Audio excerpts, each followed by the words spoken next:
Hey guys, welcome to the channel. As you see in the thumbnail, what if Naruto get banished from Konoha and make his own nation and become uzukage? Before I start, please do support for more awesome content and subscribe my channel and like this video. Go support and follow the Stealth Master for writing that awesome fanfic, and also make sure to comment on this story, link in the description. Chapter 1. A Rude Reunion. The figure sighed as he looked at the scroll that had arrived at noon. It contained details of the Fourth Shinobi War that had occurred in the elemental nations, but surprisingly, it wasn't hidden villages against each other. In fact, it was all 5 great hidden villages, as well as all the other smaller hidden villages against Akatsuki and the Hidden Sound village. Turns out both Madara Uchiha and Orochimaru bolstered their forces with missing nins and thugs to rival the other hidden villages in terms of manpower, and it seemed that they were winning, especially since they were using the Biju that they extracted out of their Jinchuriki. So far they had the Ichibi, Sanbi, Yanbi, Gobi, Rikubi and the Hachibi, but they didn't have the Nibi, Nanabi or the Kyuubi. Nibi's Jinchuriki was cornered by Akatsuki, but then a stranger came and literally obliterated the Akatsuki members Haiden and Kakazu, following that the Jinchuriki just disappeared of the face of the elemental nations. The Nanabi's Jinchuriki was a different story. She was being hunted by her own villagers who wanted to beat her for being a Jinchuriki, but after she had rounded into an alleyway, she found a dead end. When they were about to attack her though, they were slaughtered and the Jinchuriki was gone. Finally, the Kyuubi's Jinchuriki simply vanished after he had been exiled.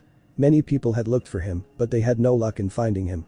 That was 10 years ago, Naruto thought as he sighed again as he contemplated on what to do. So far the scroll had stated that they would like an alliance to combat the Akatsuki and Orochimaru, however, in order to make it more persuasive, they even added in how likely they were to attack his own nation once the elemental nations were overrun. Now after that subtle message, Naruto had half a mind to refuse the alliance after all. His nation was so far away that by the time they arrived, they would be tired and not effective in combat. That, and the barrier that shuts down the chakra in a person's body, would render them useless in battle. You see, the world was split into 2 continents. The East and the West. The East became known as the Elemental Nations, and the West recently became known as the United Whirlpool Nation. The reason for the division was because during the fight between the Rakuto Sennin and the Jubi unleashed a strange attack that made all the inhabitants in the West lose their chakra and their chakra network. After the battle, people who could use chakra started seeing those who couldn't as inferior, and eventually prejudice started to grow. Only the Shodaime Hokage, the Senju clan and the Uzumaki clan saw them as regular people, but eventually it wasn't enough to stop the hatred, so they asked the Shodaime to split the land in half and send them far away. After some tough resistance from the Shodaime, he eventually agreed. Then, using his control over wood, the Shodaime split the land in half.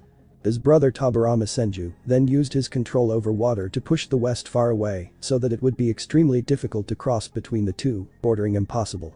In the end, it made both of them very tired and had to spend a little while in a hospital to recover from the effort. Back to the present, when Naruto arrived and united the West, he decided to make it better, if not through chakra then technology. The result was absolutely stunning. Buildings made of bricks and metal instead of wood, weapons that made the Yondaime Hokage's Hiraishin look primitive, a navy that dwarfs the wooden boats the East use, medical facilities were more efficient than even Tsunade, communications that made the East shortwave radios, became toys that were beaten by kids, walkie-talkies, and overall everyone was happy. Man. Imagine the continent with cities along the edge that faces the East with the suburbs just behind them and the countryside behind them. There was no crime or corruption, all of it wiped out before it could fester and grow. People were supportive of just about everything he did. His title as leader of the United Whirlpool Nation was sort of passed down through the family, but if they were seen as not worthy, then another would be chosen. Once chosen though, they would permanently stay in as leader and no one can remove them, and all the decisions are final, nobody else could defy them. Looking through the pros and cons of the proposition, he saw a chance at gaining something from this. Then he placed the scroll down onto his desk made of oak and glanced around his office. It was painted white and had a kind of government feel to it. At one end of the room was his desk and large leather chair. Large windows behind him showed the view of his nation that he ruled, and also a flag of his nation, which was white with the Uzumaki clan symbol in the center. In front of him were 2 leather couches that were perpendicular to his desk with a small table between them. On the other end of the room was the only door that the room had. Looking back on his life, he absently thought back to the day he was exiled after he had successfully completed his mission to bring back his old teammate, Sasuke Uchiha. Flashback. Naruto sat in a chair in the middle of Konoha's council room. After being healed of his wounds, he was curious as to why he was here. He had already filed his report away, so why be summoned here, and specifically only him? Wouldn't Shikamaru be a better choice because of his status as the leader at the time? Looking around, he noticed the civilian council were looking smug, whilst the shinobi council and the Hokage were looking sad. Okay, not a good sign, he thought. Whatever was going on, it wouldn't end well for him, that was a definite. An elderly man wrapped in bandages, Danzo Shimura his name was, then stood up and addressed the Uzumaki. Naruto Uzumaki. Due to inflicting a nearly fatal injury to your target Sasuke Uchiha, we have decided that you be banished, and that all that connects you to Konoha is stripped from you. In addition to this, your ability to form hand seals will be taken away from you, as well as all of your possessions, and finance will be confiscated and given to Sasuke Uchiha as compensation. He stated smugly as Naruto was given chakra-absorbing handcuffs and then dragged out of the room before he could even comprehend or object to what had happened. Time skip. Next day. It was the evening for when his banishment was scheduled, and during that time he had time to think about what had happened to him. He had completed his mission and had almost gotten killed by someone he thought was his brother in bond. Turns out that it had all been a ploy so that he could gain the Mangekyo Sharingan, and that he never really thought as Naruto as a brother, only as a tool to further his ambition to kill his brother. It was then that he also realized that his so-called crush Sakura Haruno had only used his feelings for her in order to get what she wanted, even if it meant him sacrificing himself. Safe to say his crush for the pink-haired banshee stopped there and had no intention of returning. Soon though, he received numerous visits from certain people. Almost the entire Konoha 12, now 11, came down and berated him for being a dope. Sasuke even punched him in the chest for good measure, Sakura punched him in the head and called him a failure, both Hinata and Neji gave him some juken blows that were painful but not lethal, Ino kicked him when he was on the floor, Kiba had Akamaru urinate on him, and Tenten cut him with some of her kunai. The only ones of the Konoha 11 to not turn up were Choji, Shikamaru, Lee and Shino. Taoji was too kind to blame him for anything, Shikamaru was too smart to be bought into it, Lee just didn't like hitting people who couldn't fight back, especially when said person was a dope like him, and Shino was also too smart to be brought into it. By the end, Naruto was still very much alive but in pain and smelling like urine. His suffering hadn't finished there though, as his sensei, Kakashi Haddock, came down and scolded him for hurting his teammate. He didn't even care to notice the state of his student before he declared that he was no longer a student of his, that if he ever said he was a student of his then he would deny it, and walked away from the broken boy before he could even say a thing. After a couple of hours it was time for his banishment, and he was roughly grabbed and dragged through the village. Along the way he was greeted with jeers and insults from villagers, shinobi and his peers. Then one of the villagers became more bold by throwing a tomato at his head, and then more joined in. When they reached the gates he was covered in all kinds of rotten food.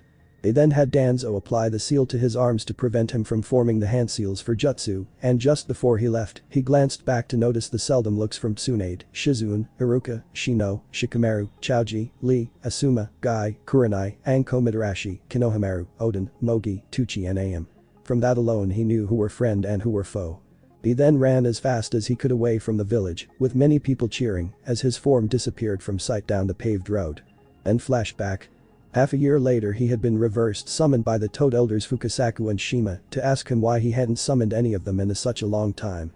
After he explained to them about his banishment, resulting with some very angry Toad Elders, he asked them to cancel his contract with them so that he couldn't be found by Konoha easily if they wanted to hunt him down for any non-reasonable excuses. They had been sad to realize the logic but accepted it even though they asked if he could meet the Great Toad Sage as a goodbye. The Great Toad Sage sighed when he was told about the cancellation, though he did say that he somewhat predicted it would happen. His vision had said that something would happen to one of their summoners that would affect them greatly and told him about the child of the prophecy. He even let a small tear out but accepted it as well, though he said that as a parting gift they would teach him Senjutsu to combat his lack of hand seals. At the end of the training he had mastered Senjutsu and learned sealing as well. He had tried using his knowledge to remove the seal that prevented his use of hand seals, but discovered something horrible. The seal used hadn't been the standard one used on people who were banished. Instead, this one destroyed his ability to use hand seals completely, so that meant he could forever no longer use hand seals and would have to rely on other ways to compensate for it. Namely weapons, fuinjutsu and taijutsu. Before he set off again, the toads gave him the key to his seal that held the Kyuubi, telling him that it was his since it wouldn't be safe with him, as Jiraiya could take it with him at any time, and that he could use it to reverse summon him as well if he couldn't do it via toads. And remember, Jiraiya was not mentioned in the flashback, meaning nobody knows his reaction to Naruto's banishment yet. Soon after that he saved Yujito Nai, Nibi's container, and Fu, Nanabi's container, from both the Akatsuki and her own village respectively. They then traveled together and became very close. 5 years after his banishment they became a couple, with Yujito and Fu becoming Naruto's girlfriends. Another year later they married and decided to go to the west to get away from the hidden villages and the Akatsuki. On their arrival the place was just as conflicted as the east, but this changed as they traveled across it, helping people along the way.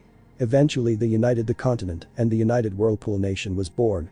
Naruto gained the title uzukage, and his two second-in-commands were his wives Yujito and Fu, who became well favored by everyone. The three also became the only chakra users that the West respected. Now with this alliance I could demand for my clan's heritage back that was stolen by the Fire Daimyo. Naruto thought with a scowl in place. Now some would think he was talking about Minato Namikaze, his father, but he was actually talking about his mother, Kushina Uzumaki. You see, when Uzushiogakure was destroyed by a combined effort of Iwa and Kumo, the Land of Fire's daimyo came in and claimed the land as his own without any consent from the survivors and threatened all of them with his large army of samurais that forced the survivors to flee. The reason his mother went to Konoha was because she thought she could get help from the Sandaime to stop the daimyo. Her plea was left unanswered as the Sandaime didn't want to risk a civil war that could be taken advantage of by the other nations, but stayed in Konoha as a necessity. Then due to her being the only Uzumaki in Konoha other than Mito Uzumaki, she had to become the second Jinchuriki to the Kyuubi no Kitsune. Later on she fell in love with Minato when he saved her from Kumonin, who wanted her for her special chakra that could subdue a Biju, and soon fell pregnant with Naruto. Then on the day of his birth the Kyuubi was ripped out of Kushina by Madara Uchiha, and his father was forced to seal it inside of him when it was obvious the Kyuubi wouldn't stop rampaging, even after the Jinjutsu on it had been released. Naruto wanted to take back what was his, especially since it was taken by someone who had no rights to it in the first place, but he wanted to do it without putting his nation at risk. The country had only been around for 4 years, and some were still affected by the violence that existed before them. He didn't want to cause harm to his country because of him being selfish, no matter how many times he could be. Onto why he didn't want his father's inheritance was because there was no longer any to be claimed. Reason being his father had placed a blood and time seal on the inheritance that prevented people from touching it without Naruto's blood, and if it wasn't done by the time he was 18, then the seal would destroy his inheritance to prevent anyone else from getting their hands on his jutsu. The reason why he knew about his parents without being told by anyone who knew at the time was because his own parents had told him when he tried to control the Kyuubi. They told him everything from his inheritance to the events that led to the Kyuubi's attack. At first he was angry at his father for the problems the Kyuubi gave him and even said that he wouldn't take the Namikaze name, but he did understand why he did it and would say he was his son. The only problem was that he would be taking on his Uzumaki side of the family as he had been brought up on the name Uzumaki and that the Namikaze inheritance had been destroyed by the time blood seal on it too soon for him to do anything about it. His father had been sad that he couldn't pass on his Hiraishin jutsu to him, but admitted it was for the best because it wouldn't do good if someone like Sasuke Uchiha got his hands on it. His mother though was ecstatic that her son would be following in her footsteps by specializing in weapons and fuinjutsu. She also told him that if he wanted to learn how to use her chakra chains, then he would need to find the ruins of Uzushiogakure and locate the scroll she hid that also contained her other techniques. After defeating the Kyuubi and gaining full control over his chakra, he said goodbye to his parents, which included being hugged by both of his parents, and they left him with tears in his eyes when they told him that they were proud of him and that they would always love him no matter what. They then disappeared, and it was then that he started creating a friendship with Kyuubi, who he discovered was called Kurama, and made his conditions more hospitable in the seal. Sighing again he pressed the intercom to his wives and said, "Yujito-chan, Fu-chan, can you come here please?" "Sure Naruto-kun." 10 minutes later his door opened and in stepped his two wives. Yujito wore dark blue jeans with a picture of a pink cat paw at the bottom of her right leg, white trainers, a white t-shirt that covered her C-cup breasts, and had styled her hair in a bandage tail that went down to the small of her back.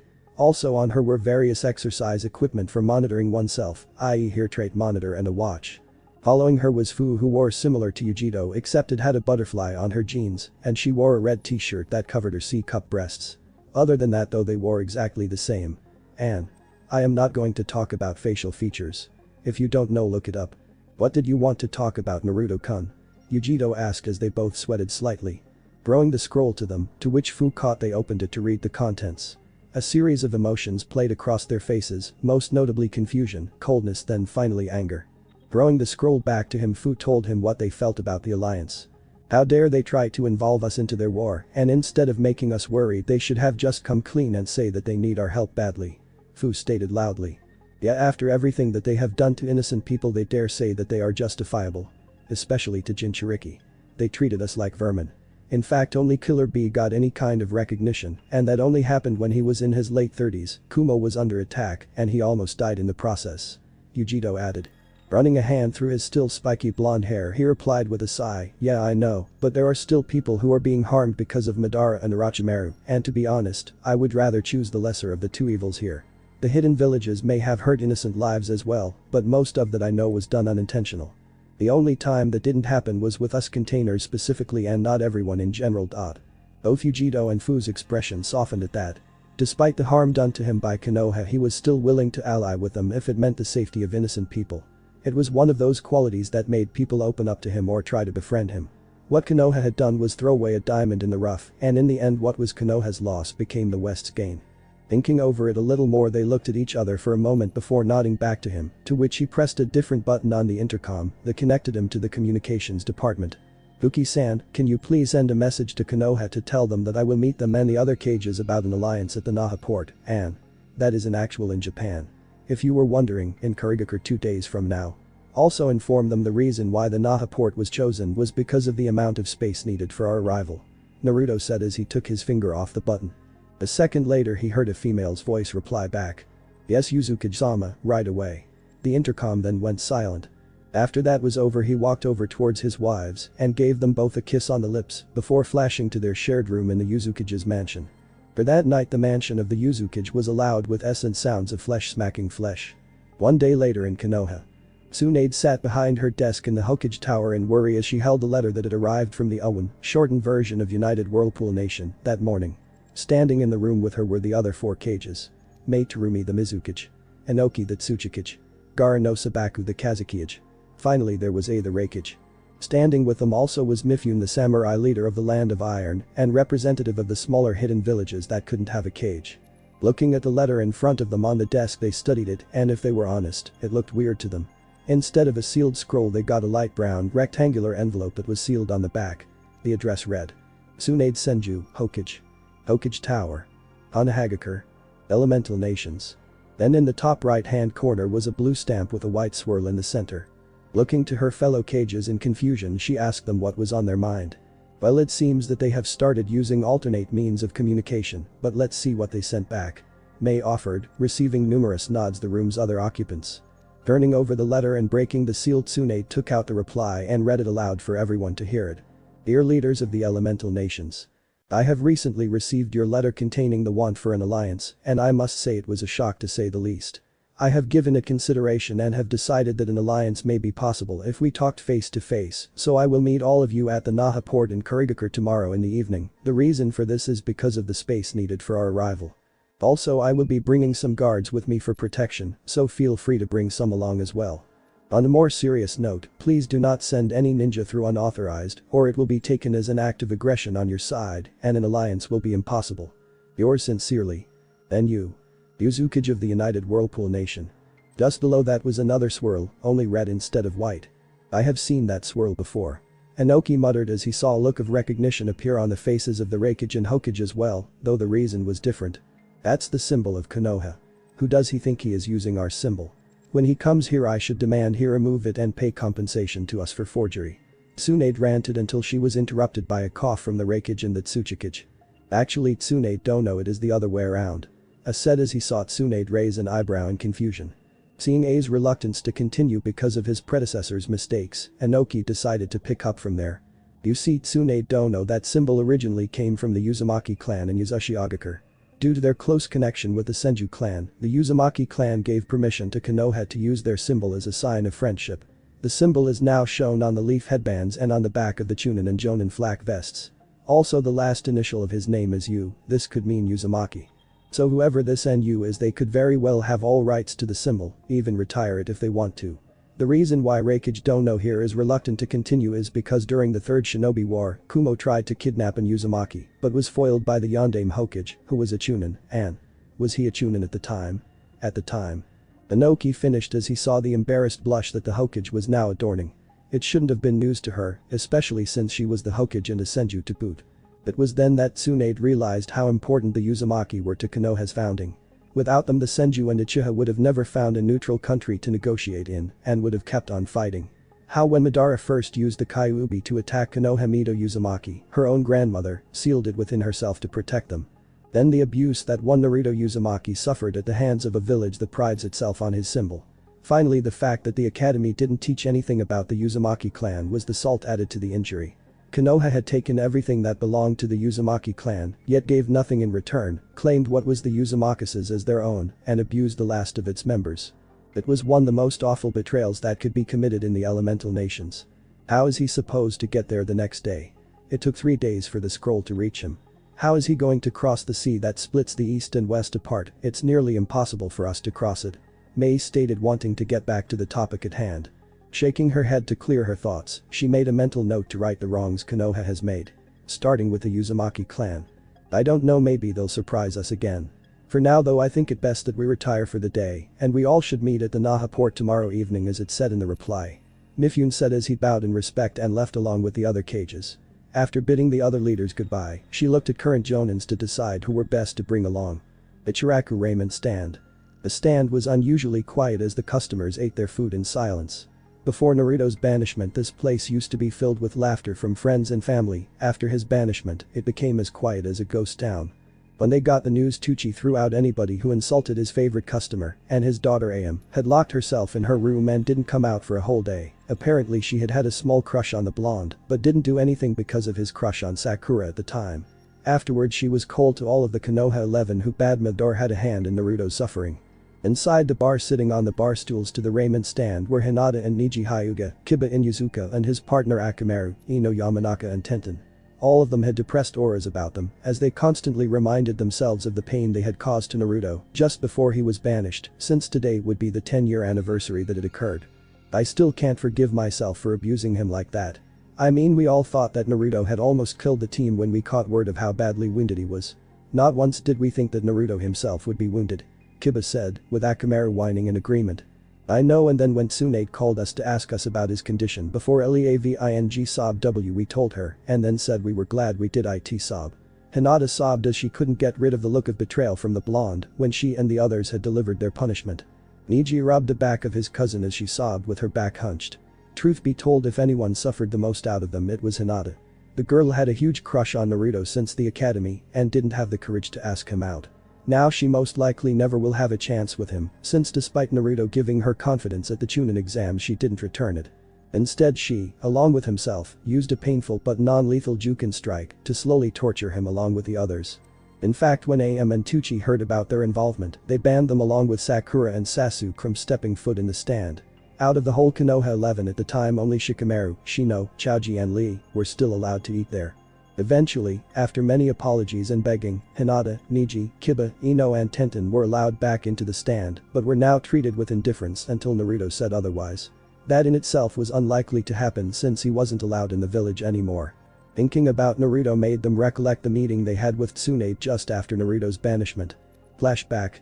After Naruto had been forced to leave, Tsunade called all of the Rookie 9 and Team Guy and their sensei to appear in her office to discuss the Sasuke retrieval mission. Which brings us to the now filled up Hokage's office. Tsunade herself sat behind her desk, with her elbows leaning on the desk, her fingers interlocked, that consequently hit her mouth slightly, and had a serious look about her. In front of her stood the, now, Konoha 11 with their sensei behind them respectively. On her far left were Team Guy, Team 8 on her close left, Team 7 on her close right, and Team 10 on her far right. Looking at each team briefly, she decided it was time to begin the meeting. Okay, as you all know, just minutes ago Naruto Uzumaki was banished for hurting Sasuke Uchiha on the retrieval mission that finished recently. Now, before Naruto was put in a holding cell, he was perfectly healthy and fit. Now the thing was, when he was being escorted to the gates, I noticed several things. Firstly, he had his tenketsu in his stomach closed off, that can very painful. Secondly, he had bruising around his chest area from a punch or kick, as well as similar bruising to his head. Thirdly, he had multiple scars on his arms from what looked like kunai wounds. Lastly, he smelled of dog urine when he walked by me. Now can anyone here tell me why he was in that condition when you were the last ones to see him in his cell? She questioned them in a tone that said she knew who did it and just wanted them to deny it. Sasuke snorted by saying, yeah, we did it. I punched him in chest, Sakura the head, and Ino kicked him when he fell to the ground. Hinata and Niji closed his tenketsu, and Tenten cut him up with her kunai. What does it matter though? After all, he did deserve it for almost killing me. This shocked Tsunade, even more so when said shinobi nodded their heads in agreement. Raising her eyebrow, she decided to get more information. And didn't they stop to think that Naruto had been hurt as well? She questioned as the previously mentioned people looked confused at what she meant. However, this time it was Shikamaru who answered. Hokage-sama. I thought there was more to it along with Choji, Shino and Lee. So we went to Shizune to ask about his injuries. Naruto was already in a prison cell at the time. After we found out about his injuries, we ran as fast as we could to stop the others, but it was too late as they had already tortured and visiting hours had ended with them. Shikamaru finished explaining as those who didn't know about Naruto's condition widened their eyes at the revelation. All but one, that is. Oh please, what could the dope have had suffered at my hands when he showed a Rasengan into my chest that burned away my skin? Sasuke stated with a snobbish tone. How about a punctured lung from Ichidori? Tsunade countered as everyone's, except for those who already knew, and Sasuke and Sakura, eyes widened in horror at the realization of what they had done to the blonde ex-shinobi. They had jumped to conclusions without getting the full story from both sides. Kakashi felt like he was just as bad as the villagers who had abused Naruto because of the Kyuubi. It was worse because it had been his jutsu that Sasuke had used to force Naruto to use the Rasengan, and then he had the audacity to scold Naruto that badly. I mean, he thought he told Sasuke to not use that jutsu on comrades, but it seemed that he didn't listen, and Naruto paid the price for it. In more ways than one. Minato-sensei, Kushina Nichin.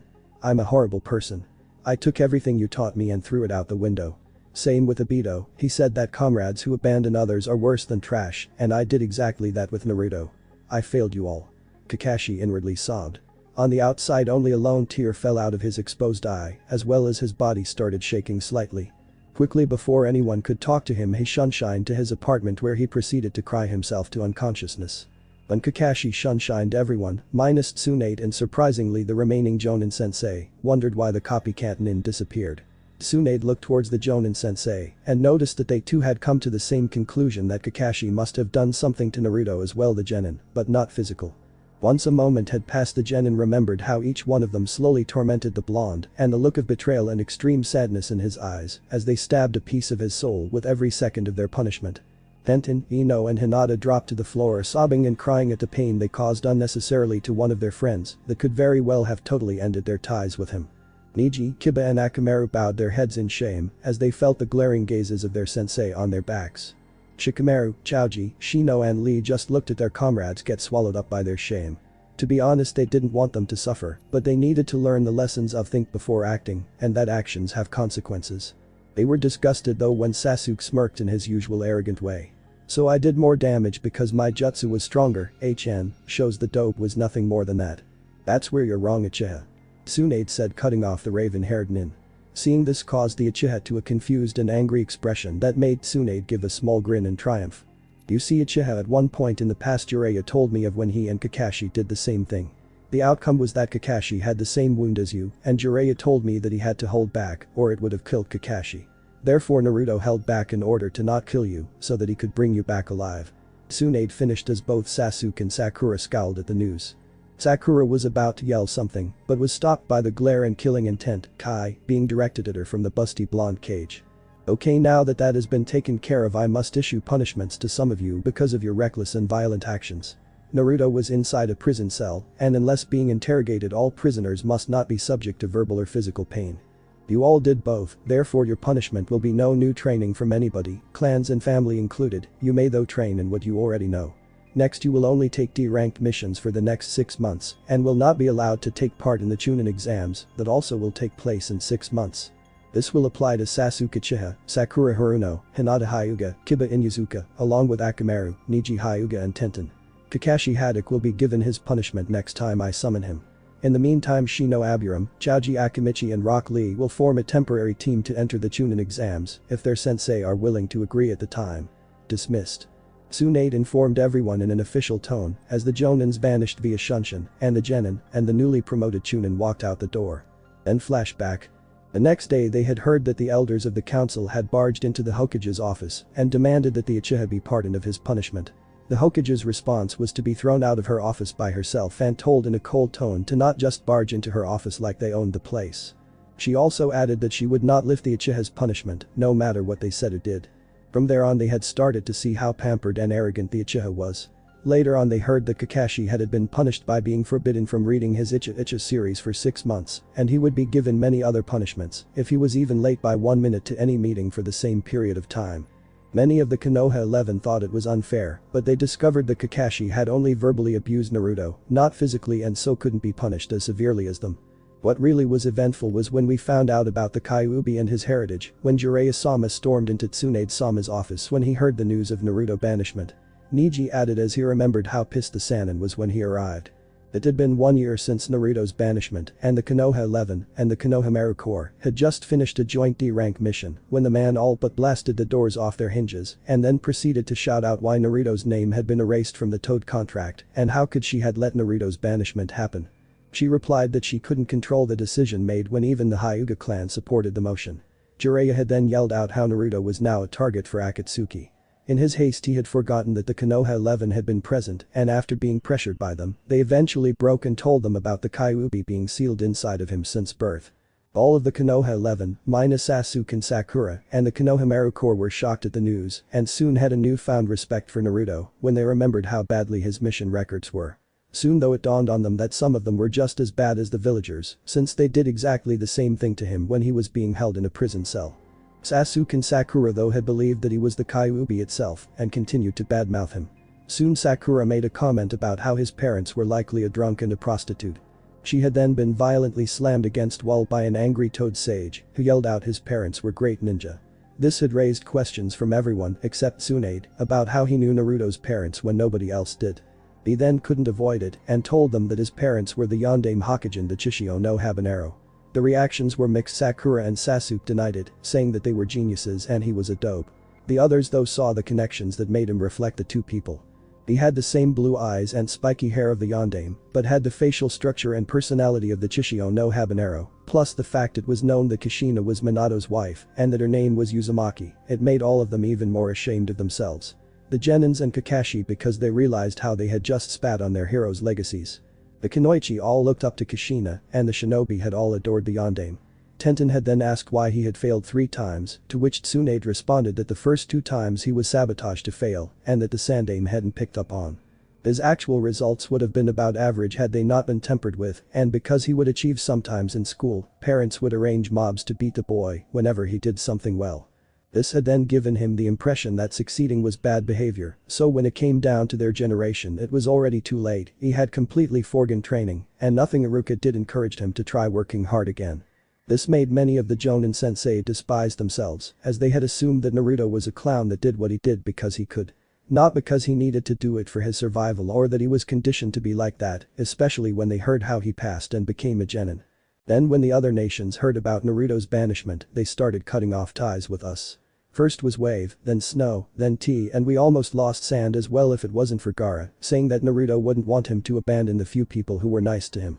Though our alliance is greatly strained, and even though they will still help us in a war, they will not aid us in any way in peacetime. Ino said as they briefly remembered how furious Gaara had been when he got the news of Naruto's banishment. His Sand had nearly on instinct killed the council if it wasn't for his sister, who calmed him down. Gaara then proposed that when Naruto met him again, he would allow Temari to marry him, since apparently she had had a small crush on the boy as well when the Chunin exams finished. He then also stated how if he was to meet Naruto again, then it would be his choice on if he should stay with Konoha or not. It had caused an uproar with the civilian council, but after a burst of Kai from the Hokage, they promptly shut up. Then when the Yondaime's possessions destroyed themselves and Naruto's heritage was fully revealed, the council tried to bring him back, but because he cut off his ties to the Toads we can't find him. Not that I blame him. Ino continued until the rest of them had finished eating. Yeah, well now you know to get the whole story, instead of doing something based on only one side and not looking further into it. Tucci stated passively as he took their now empty bowls of ramen and gave them the bill for the food. Sighing the Chunins and Jonin, Niji is the only Jonin along with Shino, Shikamaru, Temari and Kankuro, paid for their meals and left the stand with gloom looks. As they pushed the curtains aside to walk out into the street, they saw a thoughtful Kakashi walking past them and surprisingly without his erotic novels that Jiraiya wrote. The man himself had his head tilted to look at the floor holding his chin in his left hand and his other hand in his pocket as he walked through the crowd. Kakashi-sensei, what is it that has caused you to be seen without your porn? They not have your favorite icha-icha? Kiba joked in the hopes of lifting everyone's spirits up and get back to the present instead of dwindling on the past. Said Jonin looked at them and his exposed eye closed in what people could only interpret as smile. Hi there Kiba, and no, that is not the reason. Apparently the cages are trying to ally with the United Whirlpool Nation, and it would appear that Guy and I have been selected to be Tsunade-sama's guards for the meeting. The other cages and the representative of the minor nations will also have 2 guards with them. Kakashi informed them. The response he got were many confused expressions being directed his way. Kiba though was the one to ask the question that was won their mind. What? Why do we need the help of a country that can't even use chakra? I mean they won't be of much help since they can't even perform jutsu right. Lee may not be able to use chakra, but he could at least use the 8 inner gates, whereas those of the West can't. The thing though Kiba is that our leaders have come up with a hypothesis that the West have developed in a way we might not have imagined. An example of this would be that the cages received the Owen's reply to their scroll today, and that it stated that it had been sent the day before. That kind of journey would normally take 3 days to arrive, but they did it in a third of the time. Well, I have to get ready to meet the Hokage at the gates tomorrow morning, so, Jana. Kakashi replied as he continued walking towards his apartment to prepare for the imminent meeting between the leaders of the elemental nations and the leader of the United Whirlpool Nation. The shinobi and villagers who had heard what the Jonin had said began to worry as they knew that the war against the Akatsuki was going bad. They just didn't know it was that bad. Meanwhile with the Akatsuki, it would appear that the Shinobi Alliance have turned to the west for help. Madara Uchiha said as he glanced at the figures that resided with him in the cave that contained the statue that held the Biju that they had collected. Over time their numbers had diminished to him, Zetsu, Deidara, Sasori and their temporary ally Orochimaru. Itachi Uchiha had been killed by himself when he tried to kill him with his back turned. It turned out that the man had never truly betrayed Konoha and had been ordered to massacre the Uchiha clan and then join their organization in order to keep track of them. Isam Hashigaki had been killed when he tried to take on the Hachibi's Jinchuriki. The man had been able to defeat him, but not before falling unconscious and becoming easy for Madara to come and take him without resistance. Bikazu and Haiden had been killed by the Nibi's Jinchuriki and an unknown man that they still hadn't identified. The reason why the zombie brothers were dead when people thought they couldn't die was because their bodies were completely obliterated so that nothing was left. Pain, or Nagato as he was called, and Konan had been killed by Madara himself when he decided that he wanted one of his Rinnegan eyes. The pair had put up a tough fight that had even left Madara wounded for weeks before he fully recovered. Only to end up with destroyed Rinnegan eyes that were useless to him. We should easily beat them, They can't even use chakra, Deidara boasted as he flexed the mouths on his hands. Shut up Deidara. You shouldn't judge people on appearances alone. Sasori advised as the others nodded along with him in agreement. Kukuku, I'll have my spies work on their strengths and we will see if they are a threat. After all I don't want any more extra obstacles between me and Sasuke-kun. Orochimaru hissed with a smirk in place as he summoned Kabuto to send a message to his spies. No matter. Zetsu, I want you to do the same as I don't trust the snake to give us all the information he acquires. Madara stated. As you wish. Zetsu replied as he sank into the ground, vanishing from view. Time skip. Morning Konoha.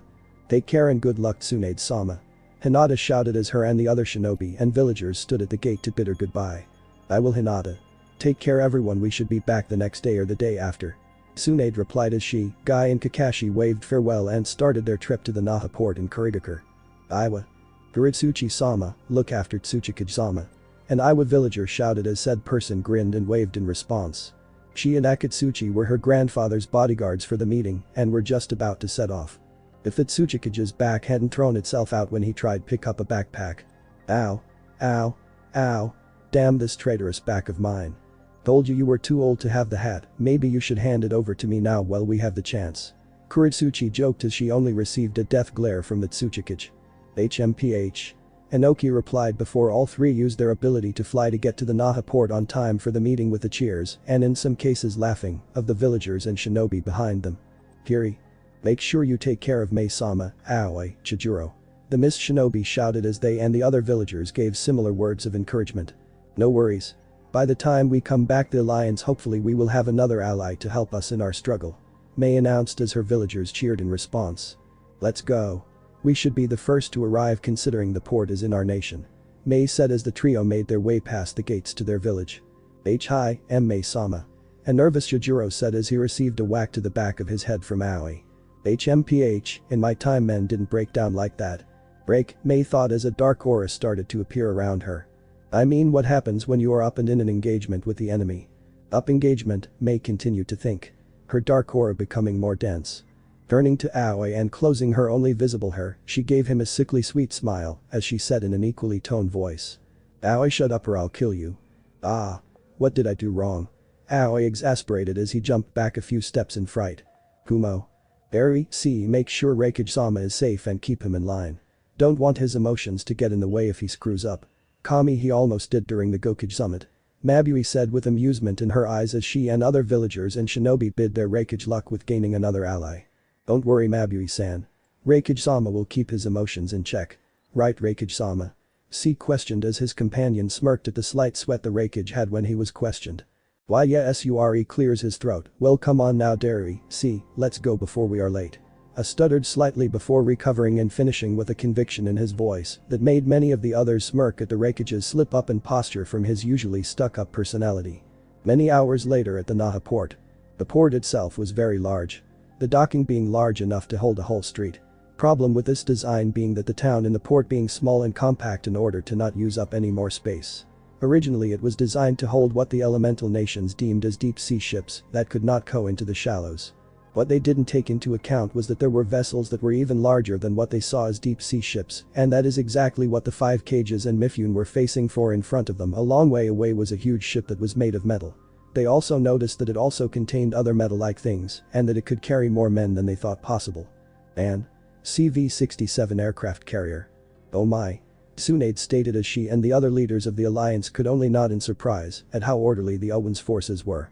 It was then they noticed that a number of differently clothed men boarded the strange metal objects that were resting on the deck of the ship. They then saw the blades on top of the objects start to spin at blinding speeds and, much to their shock, the objects started to fly in their direction. That was a feat that only the Uzukage and his top shinobi could perform. As they got closer they heard the chopping noise the objects made and saw the uniforms that, what they could only presume as, the soldiers wore were very odd to them. Imagine Call of Duty Modern Warfare 2 US Rangers, desert version. The objects seemed to form a backwards triangle with a 2 on either side of the middle one further in front. Eventually they felt the force being projected from the rotating blades and had to use their arms to shield themselves from the dust being kicked up. By what youthful ideas the West have brought. Guy shouted, seemingly unaffected by the force being exerted. Though none were surprised given his insane training routine and his specialization in taijutsu.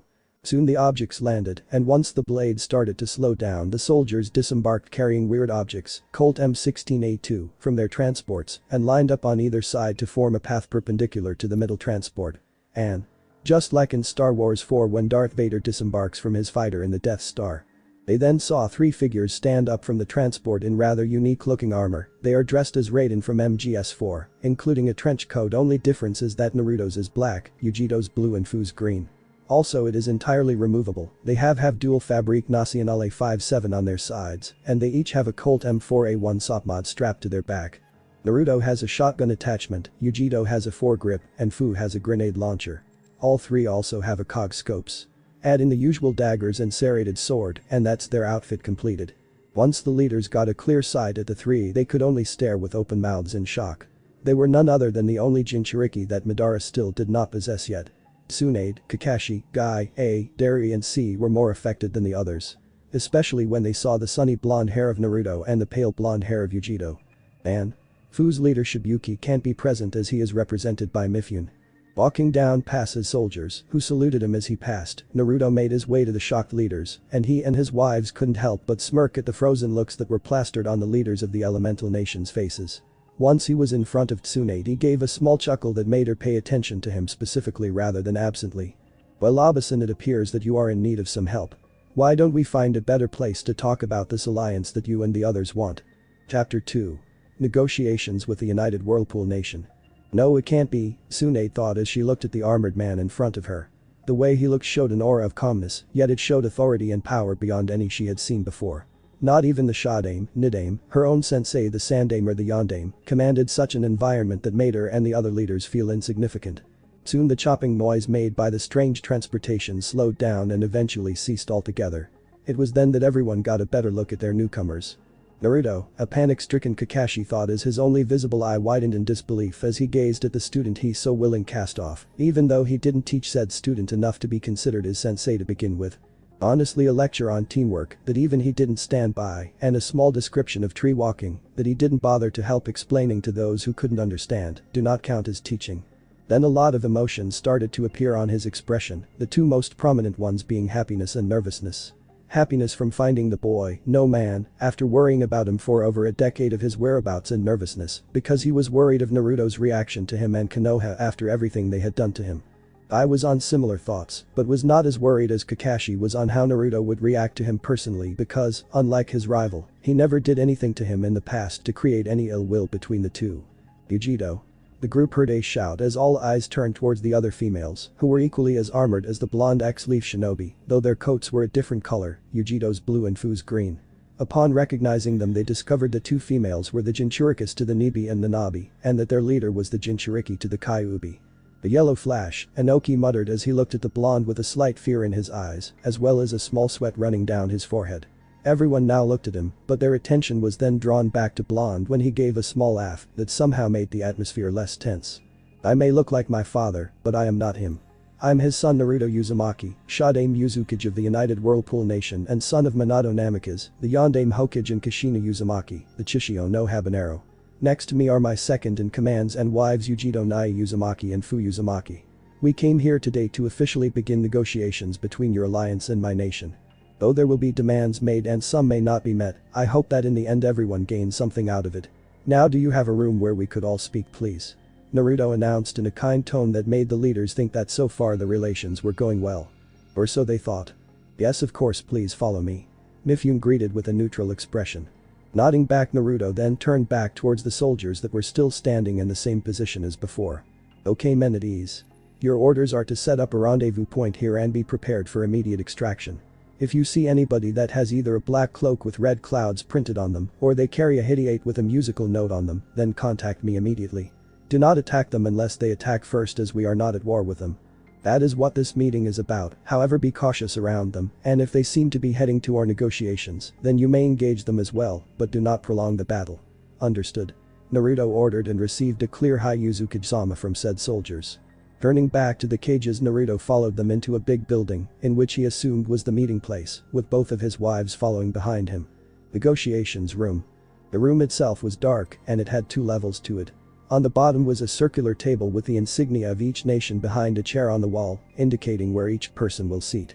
Above them were balconies where their bodyguards would stand watch over the proceedings. Once everyone took their seat their bodyguards were told to go up to the stands.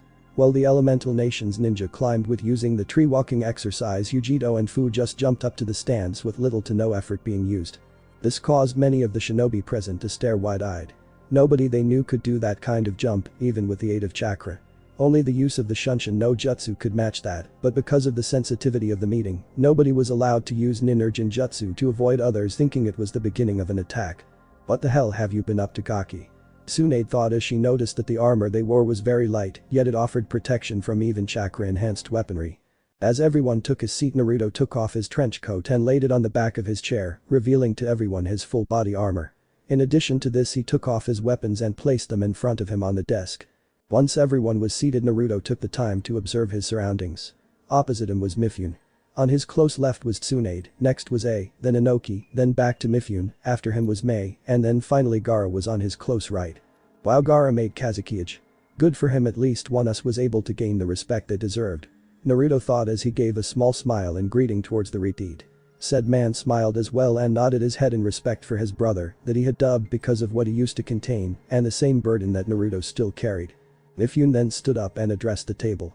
As I represent all of the minor countries I will be the one to oversee this meeting and will step in when needed. Please may all participants avoid fighting as it will cause problems for the Shinobi Alliance in the future you may begin now.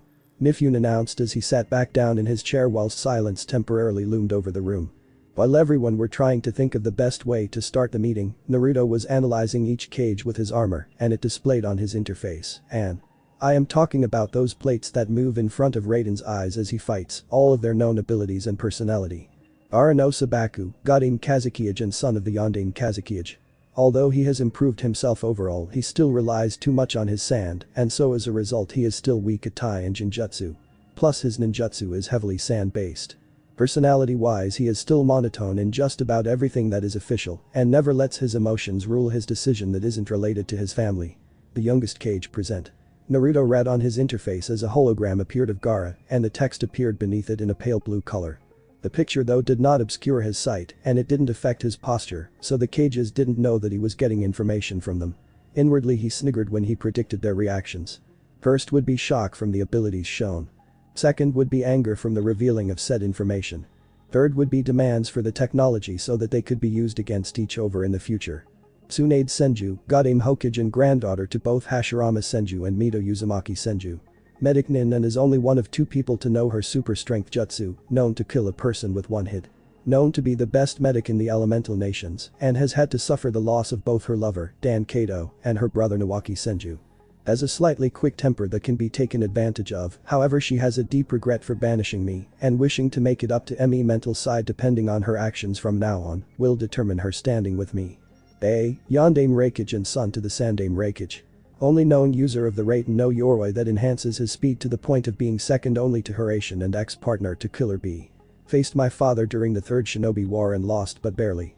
Is known to allow his emotions to rule him at times and was the one to call all the cages together for the first meeting that resulted in the Shinobi Alliance. Inoki, Sandame Tsuchikage. Only known user of the Dust Release, and I would use the actual term for it, but it conflicts with Swift Release that enables the user to manipulate molecules and therefore gives them the ability to disintegrate anything on a molecular level. Only person alive to fight against Madara Uchiha and still live. Has had dealings with Akatsuki in the past and I respect him for his ability to fight, but as a person I do not trust him. He is indirectly a reason that my kind were hunted down like animals, as he essentially gave them the finance for their organization. Mei Terumi, Godame Mizukage and leader of the rebel forces that overthrew the Sandame Mizukage. Known user of the Yoten and only known user of Futon style of ninjutsu, and do not get that confused with Futon. Futon means boil release and Futon means wind release. She is very neutral when it comes to politics and is known to make good decisions, however has an anger problem when references to her past love life. Rumors say that Akatsuki originated from her nation, but our sources say it was a megacure that it came from. Mifune, leader of the samurai nation, Tetsu no Kuni. Has fought Sanshao no Hanzo in the past. Is also neutral and doesn't like to be involved in shinobi affairs. Made an exception because the Akatsuki threaten everyone and not just the ninja. Soon Gaara mustered up enough courage to start off the proceedings. If I may be the first to open this discussion. First of all I would like say that we are in greatly need of your help with dealing with both of the Akatsuki and the Hidden Sound Village. What we mainly lack are the manpower, medical and other supplies that have become scarce. We were wondering if you could spare any to help win this war that would surely follow you if it were allowed to spread. I demand that you hand over Yujito to us as she is still a registered Kunoichi under Kumo. I already lost B to the Akatsuki, I won't lose her to them as well. I shouted as he stood up in an attempt to be intimidating to the Uzukage. Sighing from the predictability of the Reikage, Naruto turned and gave him a deadpan expression. Reikage don't know, as much as I respect you for trying to protect Yujito-chan, then why didn't you send a search party for her when she was attacked by the Akatsuki in the first place? When I found her she was fighting 2 Akatsuki and was close to losing. When I intervened and saved her I asked her if she wanted to go back to Kumo. Her answer was no and added that you probably set her up since apparently you never cared about her. She said that whenever she was mistreated you ignored her, but when B was mistreated, you practically beat the offender to a bloody pulp. Then when she went missing my sources told me that you didn't even try to find her, but we have been informed that when B was captured, you practically declared that all the other nations were at fault for losing people of our kind. Don't make demands that you are not entitled to. Naruto started off in an even tone, but ended up loudly stating the Reikage's fault in the first negotiations. The look down, finding the floor more interesting at the moment after being verbally assaulted and being correct in each accusations, as he sat back down in his chair. Calming down, Naruto turned back towards the other cages and he decided to make his opinion known. Now before anyone interrupts me I would like to make some suggestions. First of all, my soldiers are designed to fight battles and not to go into espionage or spy related missions. With this in mind I can take care of the main front lines with your ninja and support or using them to do one of 3 things: assassinating, sabotage or information gathering. With me so far? Naruto questioned and receiving nods in response. Alright, since my men do not have a chakra network or use chakra at all, they cannot be used for many stealth operations that involve hiding in plain sight. Stealth operations we can do, but if it involves disguising ourselves as the locals, then it will not work as it will look suspicious that they could not detect us leaking any chakra at all. Instead they would suspect that we are ninjas who can hide our chakra signature to a very high extent. Then I believe that we can leave the main fighting to your men Uzukage Dono. However, as part of these negotiations I am willing to have that seal we put on you that restricts your ability to form hand seals removed if you could provide us with the medical supplies we need. Tsunade offered as she wanted to repair her somewhat shaky relationship her fellow blonde. His response was a chuckle that, unlike the laugh near the beginning of the meeting, didn't have any humor in it. "Okage Dono, I know what you are trying to do and I do appreciate it. The problem is that DANZO many of the leaders scowl at the name used a different seal than the one you wanted. While it did do its purpose, he also tweaked it so that it permanently stopped my ability to use HANDSEALSQ gasps from the female attendants and deeper scowls from the males. Also, because I had had it on for a long period time, it became a part of me and so can't be removed. Normally the seal used would seal my memories of hand seals away so that I couldn't remember how to use them. However, what Danzo did was use a seal that caused me great pain if I made the hand seals with an amount of chakra that exceeded the level set. So in short, I can still form the hand seals without chakra, or I can use jutsu that requires chakra but doesn't require hand seals, such as the Rasengan," Naruto said as he received shocked looks from the other leaders in the room. The cages themselves couldn't help but sneer inwardly at the mention of Danzo. He had caused so many problems for them in the past, the Hokage included. Sending his route out to cause trouble all in the name of Konoha, or to be more specific himself. His belief that shinobi are emotionless tools was very disliked by everyone present and was the reason Sarutobi was chosen as the Sandaime Hokage instead of himself. In recent years he has become more daring in operations, and that because of his old age, he has become more delusional, so that he went from just wanting to be Hokage to wanting the whole world to be ruled by Konoha and essentially himself. He had even gone so far as to suggest Konoha betray the alliance with the other nations. Seeing that they were getting off topic, Inoki spoke up to get an answer to a question he had been thinking of since the idea for the alliance came about. "Even though we all have had past grievances with Danzo, I question the effectiveness of your nation Uzukage Dono. As far as I know, your forces will not be of much help to us, considering that they cannot use chakra, nor do they have a chakra network." Inoki snorted as the Uzukage's stern gaze turned to him. "First of all, do not think, for 1 minute, that my nation will be under the command of the cages present, nor their shinobi. Prejudices in the past have caused people in the Owen to be wary of people who can use chakra, even people like Rock Lee who may not be able to use chakra unless it's to jutsu related but still has a chakra network. In the face of this, my forces will only answer to shinobi whose orders are approved by my army's counterparts. Any shinobi who tries to force one of my forces to do an order will be considered a threat to my men and killed on sight or captured and put on court-martial. This also means that my army will not stay in any hidden village in the efforts to avoid conflict between allies. No doubt that there will be some fool either in my army or yours that will try to start something. As for their fighting prowess, I propose a challenge. I will face a shinobi or shinobis of your choosing without using chakra. You can even have a Hyuga use their Byakugan to be sure that I am not using chakra, and instead of my using my own gear, I will use the standard equipment my men use to show you how efficient they can be," Naruto sternly told the Tsuchikage. The other cages were thinking of possible opponents that would have high a chance of beating him, but before they could speak, Tsunade decided to give a proposition of her own. "If I may ask my fellow cages, may I offer the challenge of the entire Konoha 11 facing you Uzukage Dono in one-on-one fights in Konoha's Chunin exam arena.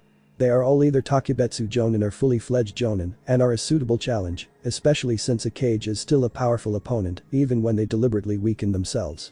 Tsunade offered as the other leaders considered her solution.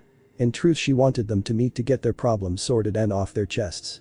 Back to the thoughts of the cages, Ami thought it was a good idea. After all, the Konoha 11 were known to be a group of very skilled Konohinin. And they were the first generation to pass, with 8 of them being clan heirs, 1 from a civilian councilwoman and 2 being orphans. And that they barely survived their first Chunin exams, with only the Nara being promoted. And this confused me greatly in the canon. Naruto and Shikamaru are equally qualified to be Chunin. Shikamaru had the brains but lacked actual strength, and Naruto had plenty of strength but lacked brains, so they both stand on either side of the spectrum. Even then, Naruto could still come up with plans on the spot, whereas Shikamaru had to sit and think. That gives the enemy plenty of time to kill him. The only reason it didn't happen was because Tamari hesitated and was confused by his thinking pose. And that officially they had beaten Orochimaru's personal Jonin bodyguards known as the Sound Five, despite the fact that in reality they were mid-Chunin in terms of actual power and skill. "Yeah, very powerful. I will accept your idea if the other cages agree." Naruto spoke cheerfully, but his voice seemed to contain anything but that. This was picked up by everyone there, but only the Hokage, her bodyguards, the Kazekage and Naruto's wives knew why. "Oh Naruto, I'm so sorry I couldn't stop them," Tsunade thought as she bowed her head and allowed her bangs to cover her eyes so as to not show how misty her eyes had become. Up on the balconies. "What a fool I was, and now because of said foolishness I lost my student, though I never taught him anything really significant, and my sensei's son no less," Kakashi thought. Inwardly he was close to being depressed again since he was thinking back on his team's genin days. He was supposed to have taught them how to survive in the world of shinobi. Instead he focused on one student because he thought he owed it to said student's clan and practically left his other two students to fend for themselves. One tried to defect and almost killed his comrade with a jutsu he taught him in the hopes of protecting them. Now he is a spoiled jonin who tries to take what he wants whenever he wants it. Another was a rabid fangirl that always tried to gain the attention his previously mentioned student and still does. The only change was that she now had training in Tsunade's jutsu, and I know some people will be angry about the training with Tsunade, but I only really started to change from the canon at the Valley of the End where Naruto wins. So Sakura has already asked for training.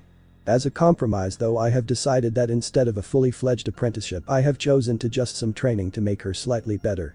Then finally was his last student.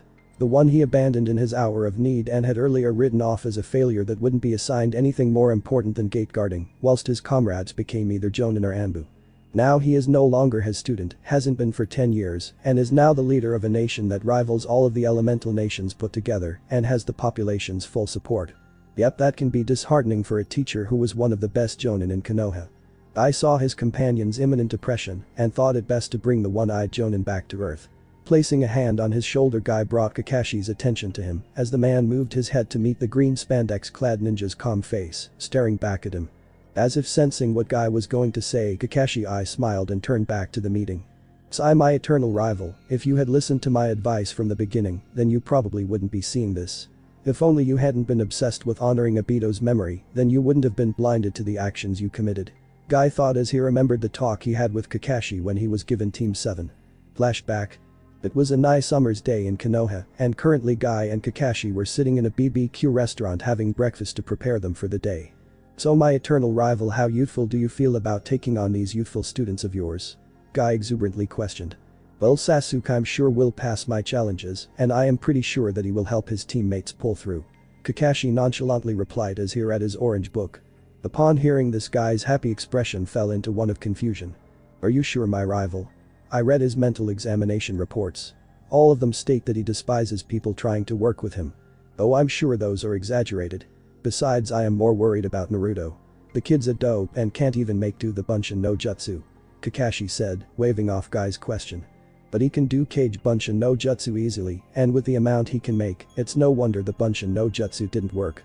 Naruto-kun has too much chakra and wasn't provided with any advanced chakra controlling exercises except leaf balancing," Guy retorted. It doesn't matter.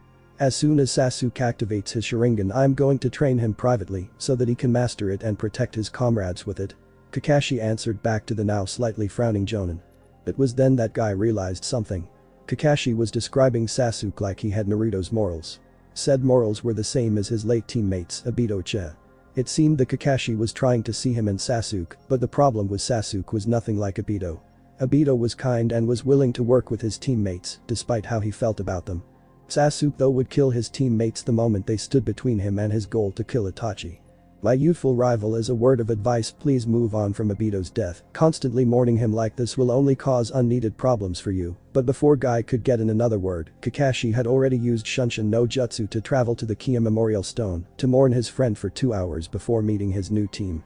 The team that Guy believed would suffer because of Kakashi's unwillingness to move on. He was right. Then flashback. "And now, because of your stubbornness, your team became the opposite of what they were supposed to be. All teachers want their students to make it as high as possible. You only wanted one to succeed and the other two to stay where they were. However, the one you expected to particularly fail became something beyond that of a simple cage. His title may be a cage, but his rule stretches across a land and population that equals all of the elemental nations put together. They support him and are willing to lay down their lives for him. His genius surpasses that of the Yondaime, and we didn't see it. Konoha lost its will of fire the moment Naruto was sentenced to be banished," Guy inwardly stated in a rare sense of seriousness. "But the cages. Before we give our decision, we would like to know why you seem a little hostile towards the Konoha 11 Uzukage dono," Mei asked Naruto with a raised eyebrow in confusion. It was then that Naruto sighed before changing his mood to one of a kind of sadness that the others recognized as one related to past problems. Folding his hands on one another and leaning on his elbows on the desk so that his mouth was hidden, Naruto responded to the red-haired Mizukage. "That is because 10 years ago the Konoha 11 used to be the Konoha 12. Naruto responded, causing the other leaders, minus the Hokage and Kazekage, to look confounded at the blonde. Seeing that they needed a clearer explanation, Naruto continued to talk about his banishment. Think about it, I am the Kyuubi's Jinchuriki, and the last time the Kyuubi was spotted was attacking Konoha, where the Yondaime Hokage defeated him, and I turned 26 years old last 10th October, which is exactly 26 years since the Kyuubi's attack. I then grew up to become a shinobi of Konoha and graduated at the same time with the Konoha 11. I was placed on Team 7 with Sasuke Uchiha and Sakura Haruno, with Kakashi Haddock being our Jonin sensei. Time went on until the Uchiha defected from Konoha to Odo, and other members of the Konoha 11 along with me were tasked to bring him back. In the end it was a success when I came back with the Uchiha on my back, however that was when things changed for the worst for me. I was accused of being too forceful even when it was clear that I was wounded more than the Uchiha. I was sentenced to be banished, and between the time from being sentenced to actually being exiled, I was tortured by some of my former comrades because I hurt the Uchiha. Then my own sensei declared that I was never a student of his. Naruto concluded. It was then that his interface showed all of the statistics of each of the Konoha 11 and saw that they hadn't changed at all, just that they were more proficient at their specialities were. An example being Tenten had only become better at weapons with very small improvements in her other areas. As he looked around he saw disappointing glares being sent to the Hokage, who was looking down in shame at how she allowed his torture to happen under her nose. Seeing the disappointing looks, Naruto actually started to sneer at the other cages, except for Gaara, who was the only cage not trying to bore his gaze towards the Senju. Don't look at her in that way, you're all responsible for similar transgressions against our kind. The Tsuchikage treats our kind like objects with constant references to them as it, and even helped the Akatsuki by hiring them in the past. The Tsuchikage frowned. The Reikage didn't care if they weren't close to him personally, as shown by his past negligence to my wife before I met Her. The Reikage looked down in shame. The Mizukage didn't bother to use the only Byakugan user she had to check the Sandaime Mizukage and see if he was under a Jinjutsu, which was proven correct. And could have avoided a civil war. Altogethher. The Mizukage also looked down in self-loathing. So far the only village that seems to have my respect is Suna, and even then I am still cautious of them, since they used to treat Gaara the same way as me. Naruto told them with an edge in his voice. It was disgusting with the way they immediately tried to blame someone when they were just as guilty and if not more guilty. After the other cages had regained their composure, the Kazekage decided to speak up. Well then, I would like to officially declare that tomorrow we will go to Konoha, where Uzukage Dono will face the Konoha 11 in single combat whilst using only the resources available to his soldiers. Gaara stated as the rest of the table nodded in agreement. What will the stakes be?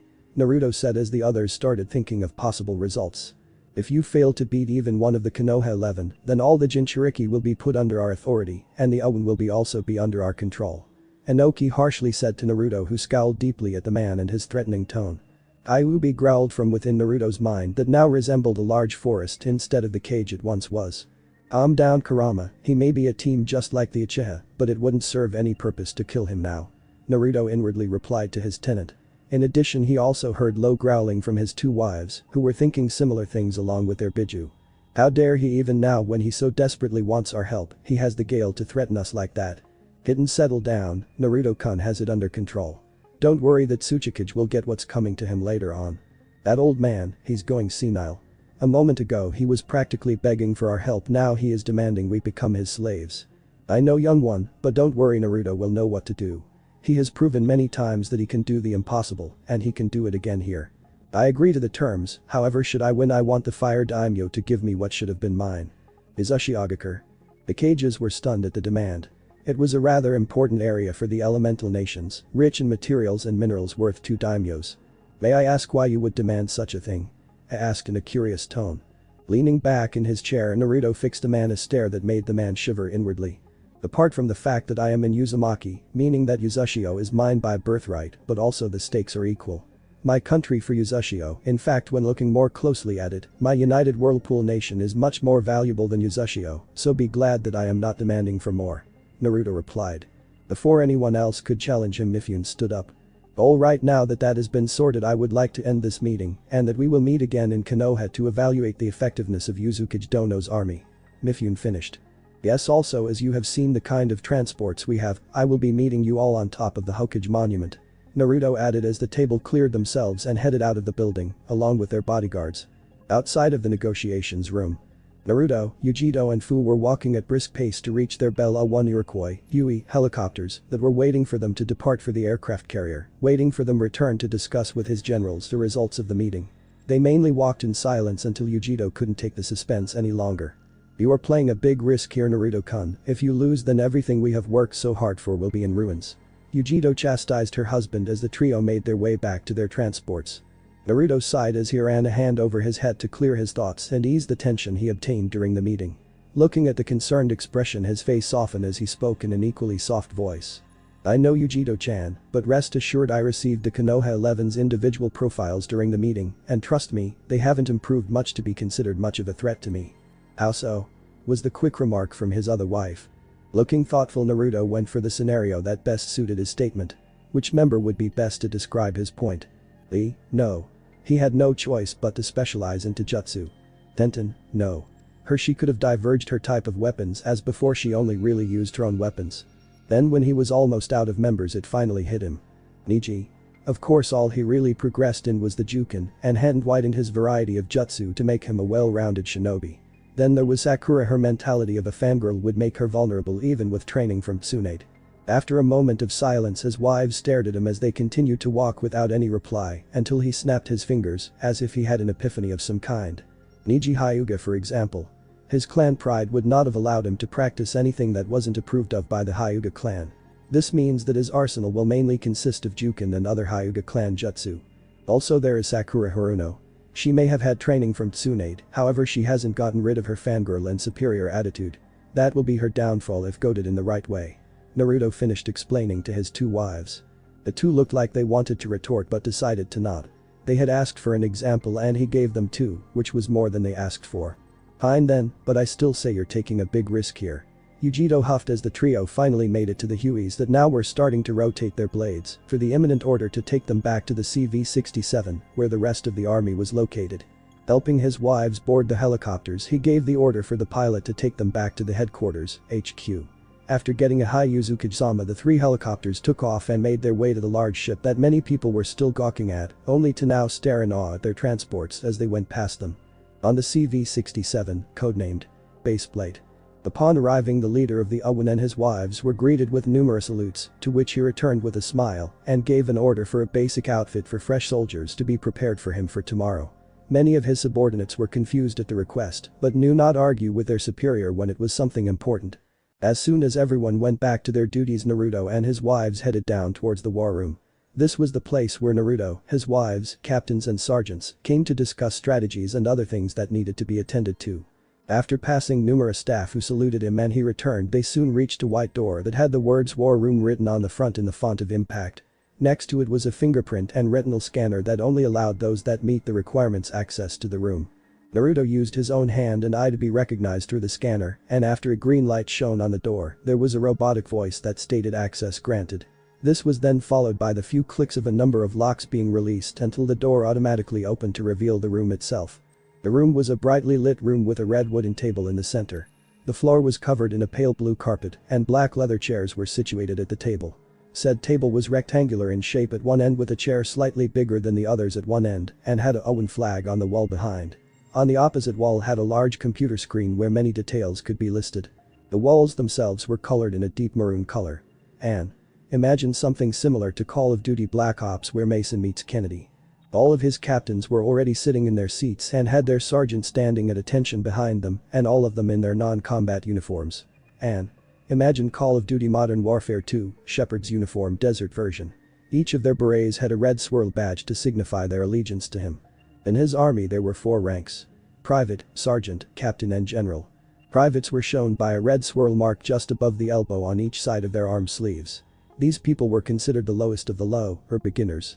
Their rank was worth slightly more than genin rank because all soldiers started their service at the age of 18 instead of 13 and were seen as more mature than children, especially when they had already gone through at least 10 years of education before being asked if they would like to join up. Some would join up and some wouldn't. If they did join, then they would go through 2 years of training before being sent out. Some might think that when compared to the Hidden Village's 3-year course that the Owens course was crap.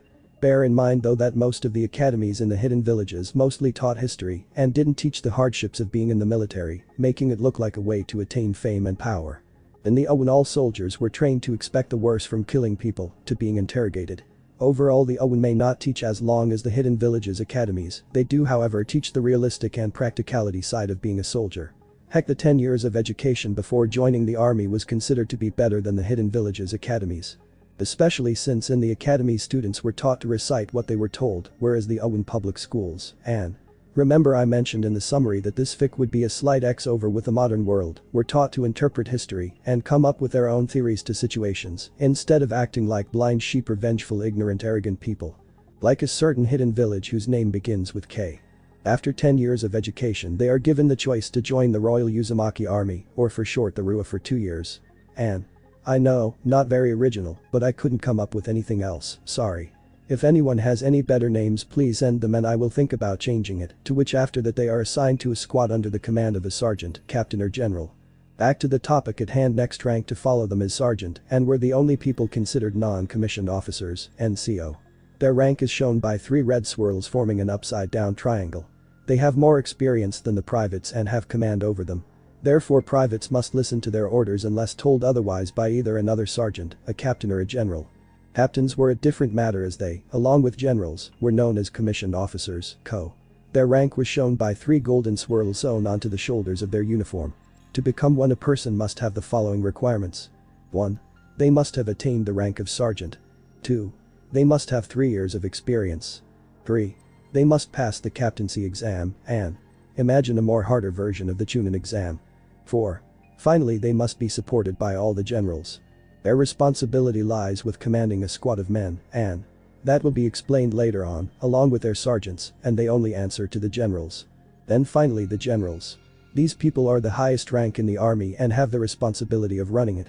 Only Naruto, Yujito and Fu held this rank, and this was symbolized by the armor they wore, that only generals were allowed to wear.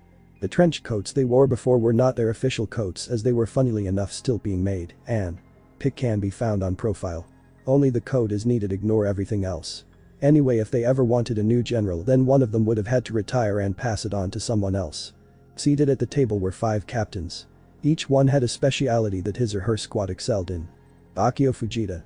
She had brown hair that just reached her neck, had crimson eyes and stood at 5'5". She was the commander of the 1st Infantry Squad and it was mostly a general combat unit that revolved around the same jack of all trades, but master of none. Or in her case it would be Jill of trades, but master none, whichever works best. Next was Sato Hokkaido. He had sandy blonde hair that was flat and cut short to it almost being non-existent, had jade eyes and stood at 5'6". He was the commander of the 2nd Infantry Squad and was the same kind of outfit as the 1st Infantry Squad. After him was Takahashi Yamagata. He had red hair that also flat and cut short, but only to about an inch's worth was left, had violet eyes and stood at 5'9". He too was in command of an infantry squad, the 3rd Infantry Squad to be exact, and it also was the same kind of unit as the 1st and 2nd Infantry Squads. Infantry squads aside, the next captain was Inoue Kyoto. She had raven hair that was tied up into a bun, had coal black eyes and stood at 5'4". Unlike the other captains she was in charge of the 1st Medic Squad. They did not do any fighting, instead they set up field hospitals, worked at already existing hospitals as doctors and nurses, and they trained field medics to be assigned to each of the other squads, in case one of them become wounded. Yamamoto Okayama followed her. He had blue hair reach his chin, but surprisingly didn't obstruct his view, had brown eyes and stood at 5'8". He was in command of the 1st Airborne Squad, they were to man anything that involved the air, ranging from jets and bomber planes to helicopters and nuclear strikes. Following him was Sakamoto Kumamoto. He had green hair that was cut the same as Takahashi, had blue eyes and stood at 6. He was the captain for the 1st Armor Squad, who were to command all land vehicles from boats to tanks. Lastly was Kinjo Okinawa. He had brown hair pulled into a low ponytail, had honey brown eyes and stood at 5'7". He was in charge of the 1st Supply Squad, whose responsibility was to make sure that supplies were always available, ranging from bombs to medical kits. Upon seeing their generals they all stood up to attention and saluted simultaneously. Uzukage-sama. They chorused at the same time. Naruto smiled at the professionalism of his army. They were a cross between the Hokage's will of fire and Danzo's idea of shinobi tools. Both had merits and both had faults. Naruto viewed the world in a slightly different light that closely resembled the theory of yin and yang. That so long as one thing existed the opposite would also exist. So long as there was light there were also shadows. And where there were shadows there was light. There could never be one color. Only different shades of gray. The perfect example being the situations between the East and West. The East were in constant war and lost family and friends. People hardly found any life-lasting peace and had to struggle to survive, either from physical problems like killings by shinobi or mental problems such as prejudice. This led to the East gaining a very dark shade of gray. The West on the other hand found peace and unity. Friends and family prospered, and most losses were due to either old age or unfortunate accidents or incurable diseases. Therefore people were able to live safe lives and not have to constantly train and kill to survive. And thus the West gained a very light shade of gray. At ECAPTAINS pause as the captains relax their stances. Now first I would like to say thank you for attending this meeting as it affects everyone here and it revolves around the call for an alliance from the elemental nations. Please may you take your seats ladies and gentlemen. Naruto greeted as the captains took their seats and awaited for Naruto to continue. Seating in the chair at the end of the table and Yujito and Fu moving to sit in the chairs immediately next to him, Naruto picked up the remote control for the screen on the opposite wall and switched it on. Alright, the alliance was called for by the following people. Tsunade Senju, Godame Hokage of Konoha. The screen gave a flash and blipped as an image of Tsunade appeared and covered the whole wall. Wolf whistled, damn, that lady has huge knockers, slam, shut up pervert. Inoue whispered harshly to Sakamoto and retracted her fist from his head, which now sported a rather large swelling. This caused many in the room to snicker at the man's suffering, before a cough from Naruto told them to focus, though he and his wives had smirks adorning their features. Off, yeah, well, I wouldn't try anything, she is actually an old lady and uses a genjutsu to look young. Naruto said, causing many at the table to openly laugh at the gaping mouth Sakamoto now had. Anyway, back to the reason at hand. She along with Gaara no Sabaku, the Godame Kazekage.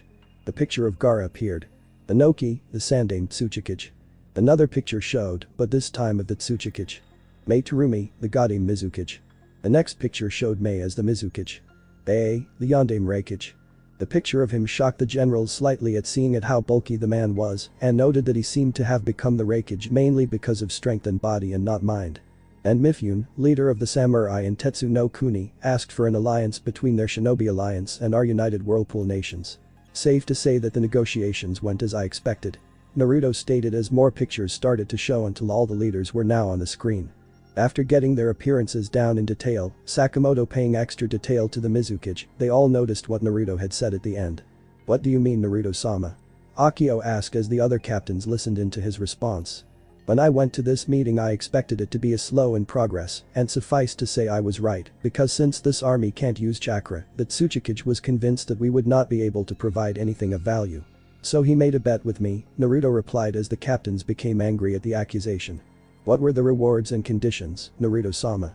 Kinjo questioned as the others nodded in anticipation. The stakes were the United Whirlpool Nation and Uzushi Agakure. The bet itself is a one-on-one tournament between the Konoha 11 and I. The rules being that I must only use equipment available to fresh soldiers and that I get to rest between each match. Naruto finished explaining the bet to his captains. The captains themselves grinned at the prospect of seeing some of the most elite shinobi of Konoha and their leaders past tormentors, humiliated by their leader with only the equipment available to new soldiers. Then they would gain more contracts with traders, thereby gaining a higher economy. The best part was the experience their soldiers would gain by being escorts to the traders. Finally, they could use Uzushio as a main port to their ships, as it was the only elemental nation that had the deep seas available to make building ports faster.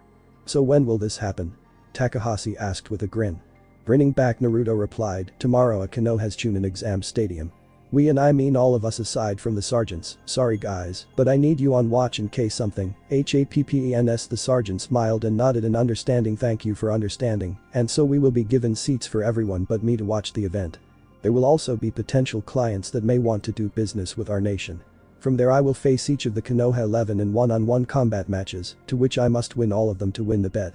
Nodding back in response, Naruto decided to give his captain some advice for when they arrive at Konoha. Before we finish this meeting I would like to give you some advice for when we arrive in Konoha. Firstly, as soon as we arrive I want you all to activate your hidden cameras.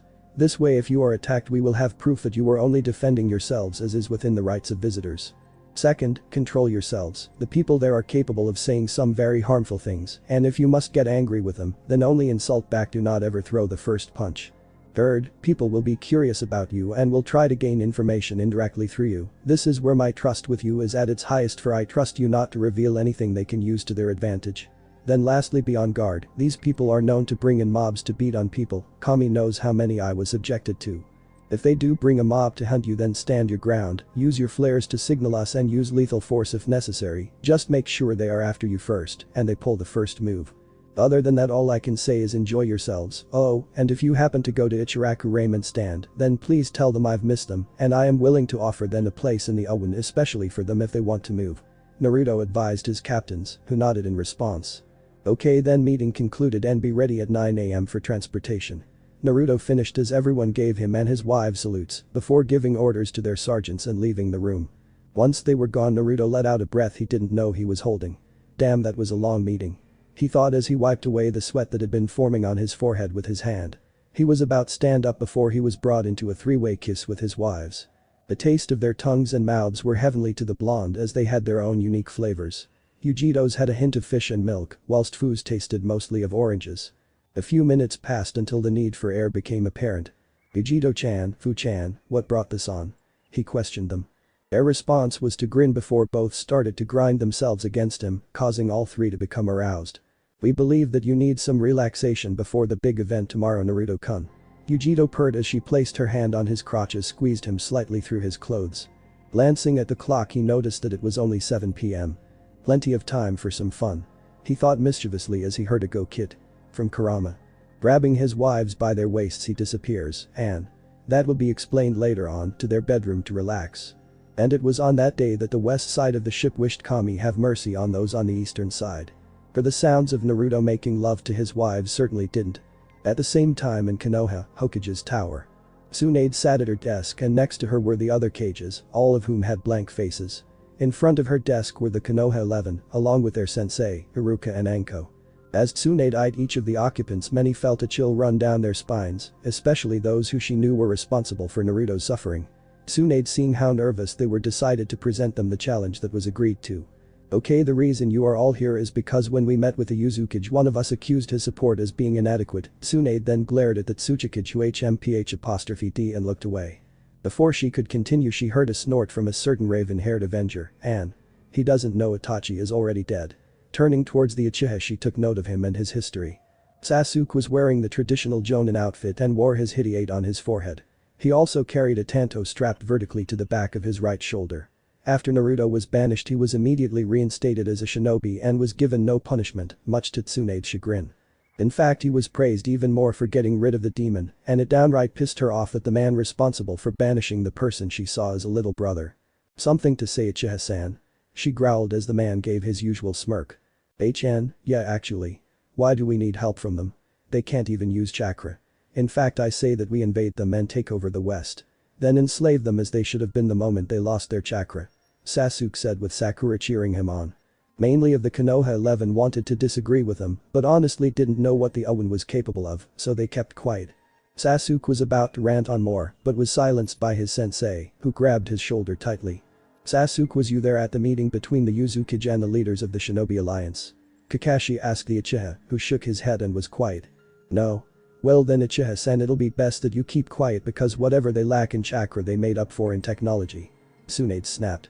Sasuke gritted his teeth and wanted to yell at the Hokage, but decided against it and went back to brooding and coming up with numerous ways to kill his brother.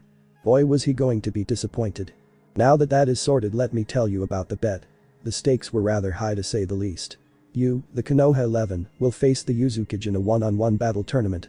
The rules include that the Uzukage must be allowed to rest between matches should he want to, and that the Uzukage must use only equipment that are given to fresh soldiers. The rewards are: if the Uzukage wins, then Hai no Kuni must give the Owenyazushi Agakure and all that it contained before the Fire Daimyo claimed it, but if the Uzukage loses, then the Owen all that it has will be given to the Shinobi Alliance without question. Tsunade announced as looks of shock made their way to the other occupants of the room, minus those who already knew. The guy must be an arrogant as well as an idiotic leader if he wanted a losing wish like that.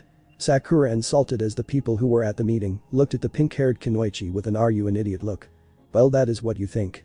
Now though, I would like to conclude this meeting at an end and wish everybody a nice day. Tsunade concluded as the other cages nodded and left the room to go to their hotel rooms for the night. The Kazekage though sent a small glare to the Uchiha and Haruno on his way out, though the Uchiha scoffed and the Haruno glared. Once they had gone, Tsunade took the time to observe the Jonin and Takubetsu Jonin that now stood presently.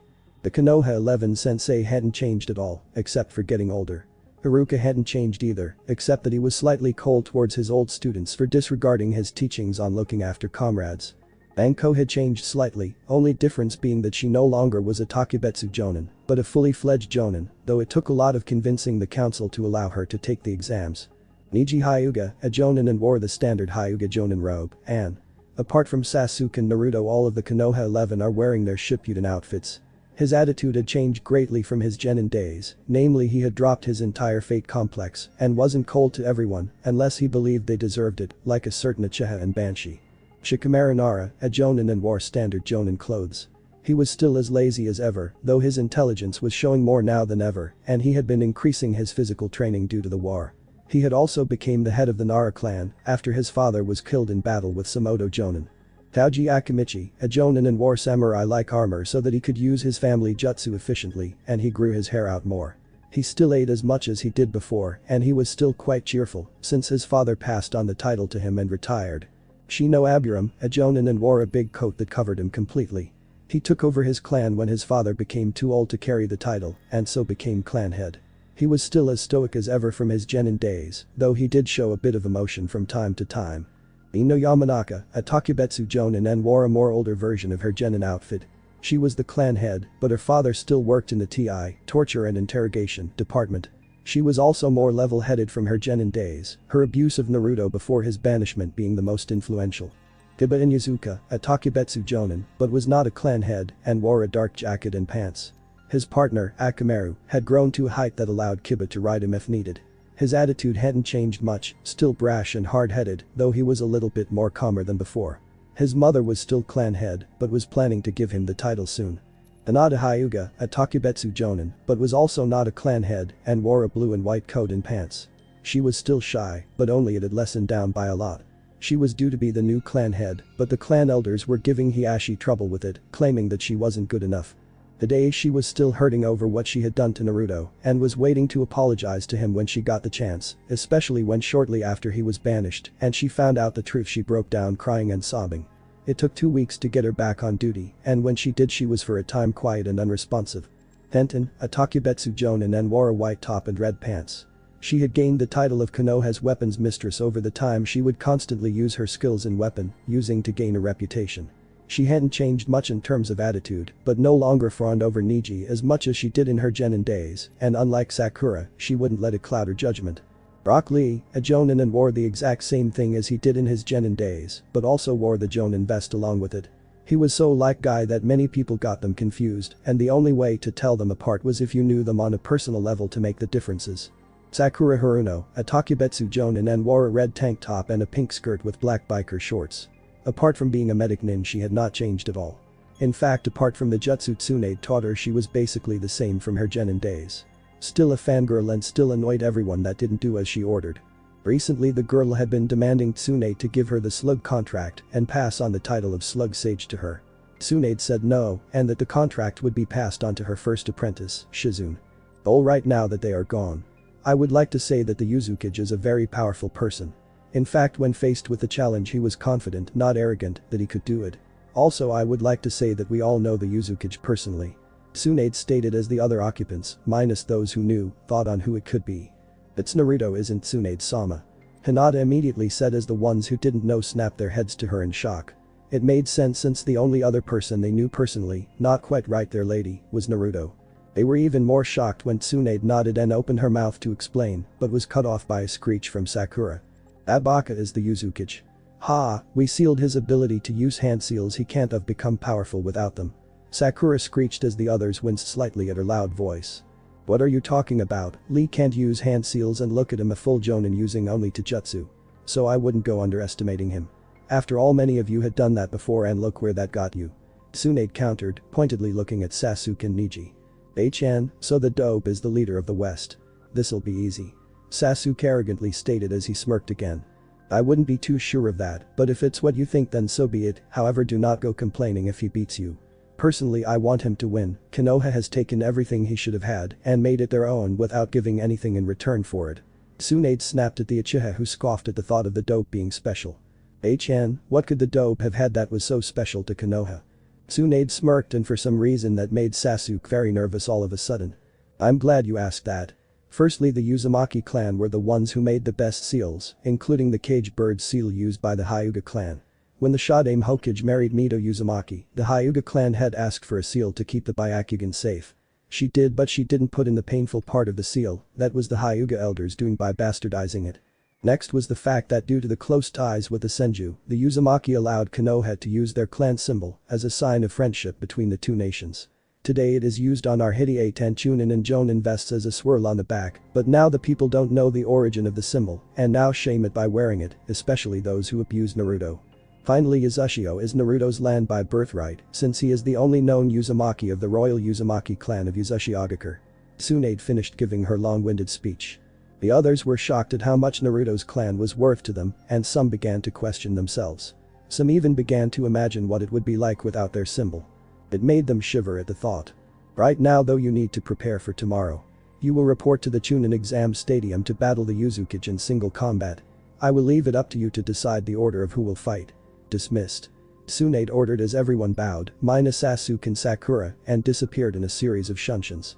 When they had gone, Tsunade swiveled in her chair to look out the window over the once great Konohagakure that her grandfather founded and that had now lost the ideas that he wanted it to believe in. I can only hope he doesn't permanently cripple them, and no doubt the council, well, the civilian council to be precise, will be furious to hear the news.